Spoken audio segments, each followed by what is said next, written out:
This is the thinnest chapter in all of Ina Caro's book. It's Did just you say finish? the thinnest. This is the Finnish one, yeah. So She went to Finland. Guten Tag, Tag. No, this is.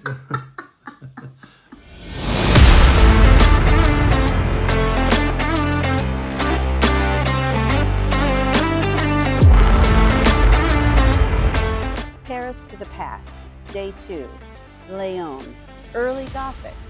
Take the train from Gare du Nord to Laon. If you just do a Google search for Laon, France, it looks amazing. Yes, it's a medieval city. It's a whole city. It's the whole city. It's not just the cathedral. It has the stained glass, etc., but it's also light. It's supposed to be like white. I'm going to disappear. I'm going to stand next to it. You won't see me. Yeah, because it's made mostly of limestone, apparently, which is a very white, bright stone.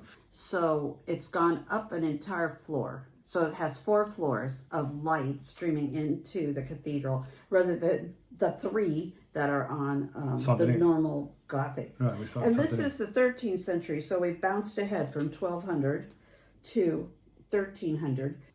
And apparently Laon is a really good place to see the change from the Romanesque to the Gothic. The Carolingian dynasty decided to call Laon home, and so it was the center of government during their reign. The Celts first built the first built on the site and called the area after their god of light.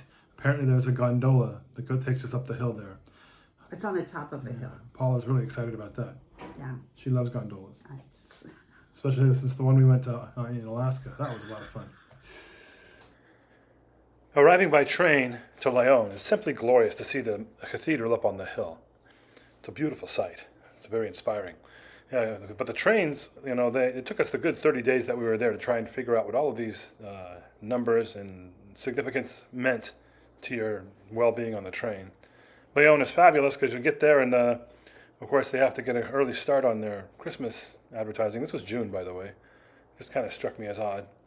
And then there was this sign. I'm really glad that they gave us, the warning about this so that we could know. I mean, it's pretty obvious what you got to do here, right? So, anyway. Follow the signs. Oh, and then, yes, we did find out where the peanut gallery is. There it is. There it is. The peanut gallery. I think those are benches. There is the Gare, the train station. We were looking for the gondolas that Ina had told us about to try and find them, but we couldn't find them. We did find the steps. There are a lot of steps. 265 steps. And we were there, luckily, on gardening, cut off the leaves to make the steps slippery day, so that was nice. And it was also just a little bit drizzly. We did come across the railing, which must have been what Ina was talking about for her gondola, and their closing station there as well, but we never did find the gondola. This is the Roman wall, which the Romans built to keep out the Huns and the Vandals between 400 and 600 A.D. There's plenty of beautiful views from up on the top of this hill, so you can see why it was attractive to the Romans. Once we got up to the top of the hill, we found our way to the visitor center and found out that admission is free, and the audio guide is only €5 each. So we grabbed those and found our way into the cathedral. There wasn't a whole lot of crowds there. I think we were only one of maybe 8 people in the cathedral at any one time, so we had the run of the place. It was well worth the climb up the steps. My first impressions were that the place was very worn, as you could see, and not terribly well kept up. But it was the most complete of all the cathedrals that we saw, the most complete in and of itself. The magnificent medieval city that surrounds this cathedral is here because by the 12th century, a new merchant class had sprung up. Prior to this merchant class, the cities were primarily centers for religious celebrations. But now, in the 12th century, Laon and its merchants have begun to trade with the outside world. It's this new merchant class that, through a series of events, burned the old cathedral down and then proceeded to fund this new cathedral, which is a perfect place to see the transition from the Romanesque style to the Gothic style.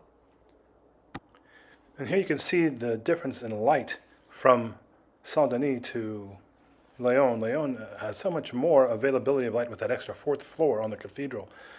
And there's a stark contrast between the Gothic arches and the old Romanesque style along the colonnades on the sides. There's some lovely examples of wood carvings in this place that I hadn't seen in some of the other cathedrals. And I don't believe that the pipe organ is something from the medieval ages, but it was still there. I don't know when it was put in. Now the miracle of the oxen. This cathedral is very much tied in with a miracle that happened at its creation. The oxen were bringing all the materials up the hill, and it was a hot day. They all collapsed from exhaustion. But the miracle of God is that other oxen happened to come by, and they were able to hook up all of the trailers and got the oxen and the materials up to finish the cathedral. So it's a glorious and wonderful cathedral. It's fabulous, but it's nothing compared to one that we're going to go see next week at Chartres.